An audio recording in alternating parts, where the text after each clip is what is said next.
My wife and I just checked into what's possibly the shittiest motel in the city. It was filthy, smelly, and could probably collapse at any minute. Normally, we would try to find a nice hotel, but we were tired and it was the closest place to our apartment. We were awoken in the middle of the night by the police saying our building was being evacuated for safety and for their investigations, since a series of murders occurred there recently. We planned on leaving that place anyways, just not tonight. I guess it's good we're out of there now, away from the dangered killer, but all I can focus on is sleep. It's the middle of the night, and I'm just tired beyond belief. I get the key and drag myself and the bags behind me to the room, eyes half closed, half asleep. My lazy wife doesn't even have the courtesy to help me with any of these things. She just limps aimlessly behind me like a zombie.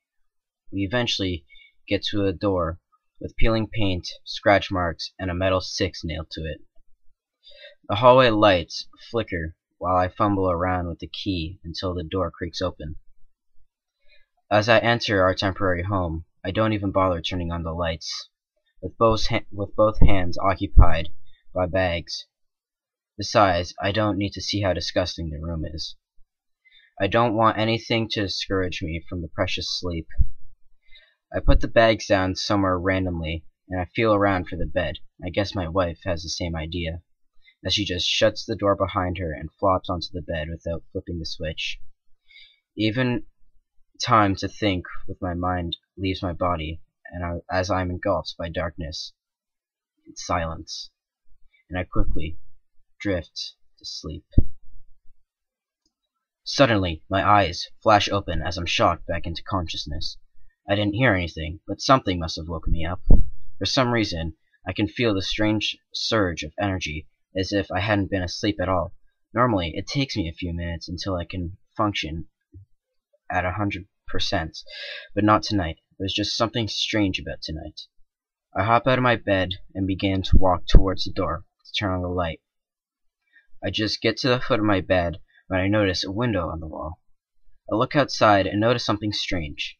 It's just as dark out there as it is in here. Normally, a streetlight or the moon would illuminate some imagery out there, but it was just pitch black. Mesmerized, I blankly stare at the window as the darkness begins to form shapes. Slowly, the body of a man forms.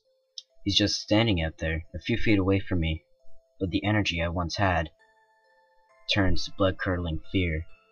It's too dark to see his face, but I just know he's the killer. That twisted freak must have followed us here, and waited for the right time to strike.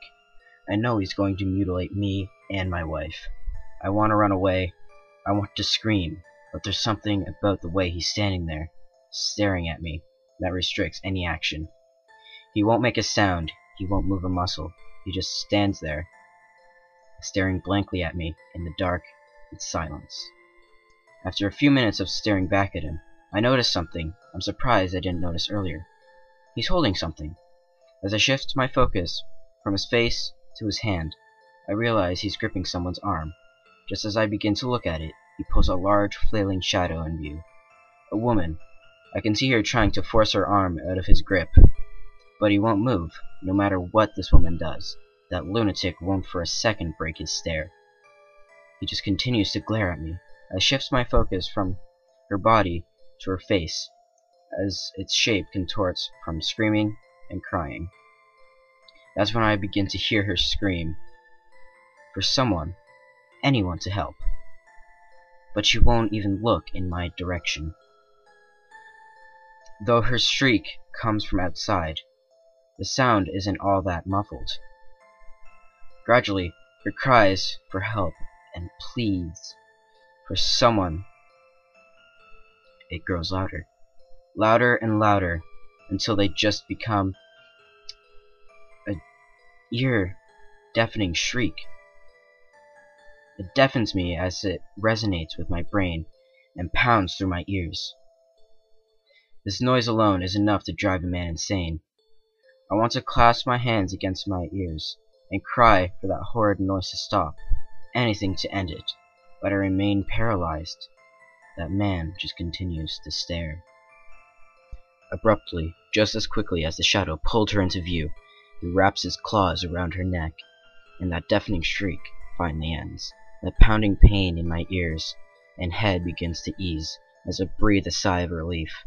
That's when I notice the horrible scene occurring before my eyes.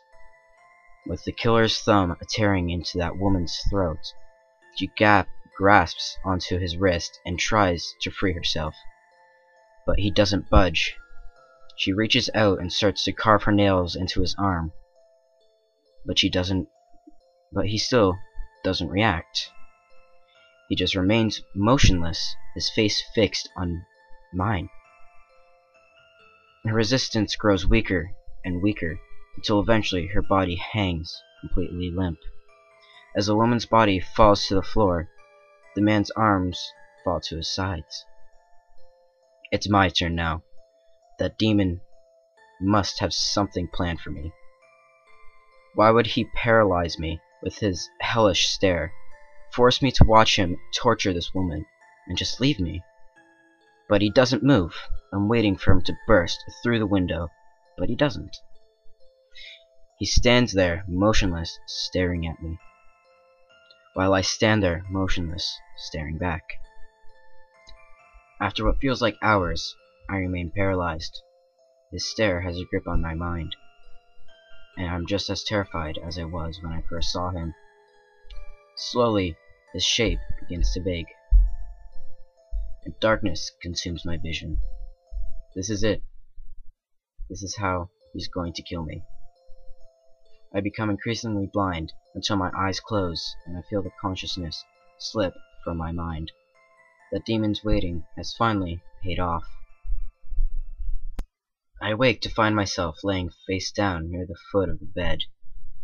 It must be morning, but it's nearly as dark as it was last night. The only difference being a bright sliver of light coming from under the door, as traumatic memories from earlier begin to take form. I get up and rush towards the light switch. I flip the lights on and quickly turn around to inspect the room. What I see forces me to fall to my knees in tears. In the middle of the room lies my beautiful wife, motionless on the ground. I crawl toward her lifeless body to see her neck heavily bruised. My eyes dart around the room in panic, in hopes of finding an explanation.